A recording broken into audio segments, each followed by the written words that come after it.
তারেক রহমান তো দীর্ঘ 18 বছর পরে দেশে আসলেন, কত বড় বাংলাদেশের যে সাপোর্টটা পেয়েছে আপনার মনে হচ্ছে? আমাদের মাননীয় ভারপ্রাপ্ত চেয়ারম্যান জনাব তারেক রহমান, তিনি শুধু বাংলাদেশ জাতীয়তাবাদী দলের ভারপ্রাপ্ত চেয়ারম্যান নন, তিনি বাংলাদেশের একজন গণতন্ত্রের এক অনন্য এক প্রতীক। সেই গণতন্ত্রের প্রতীক গতকাল ঐতিহাসিক স্বদেশ প্রত্যাবর্তন করেছেন, এবং তার স্বদেশ প্রত্যাবর্তনে আমরা দৃঢ়ভাবে বিশ্বাস করি যে আমরা বাংলাদেশের যারা গণতান্ত্রিকামী মানুষ রয়েছে তারা গণতন্ত্রে আরও একটি ধাপ এগিয়ে গেছে, এবং আমরা আশা করি আগামীর ফেব্রুয়ারি নির্বাচনকে সামনে রেখে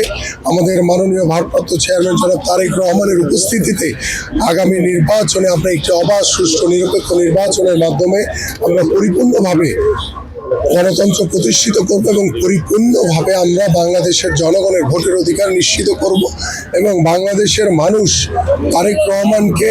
যেভাবে বীরের বেশে বরণ করে নিয়েছে এক ঐতিহাসিক স্বদেশ প্রত্যাবর্তনের মাধ্যমে, সারা বাংলাদেশের মানুষ এই 25শে ডিসেম্বরকে বাংলাদেশের ইতিহাসে চিরস্মরণীয় করে রাখবে বলে আমরা বিশ্বাস করি।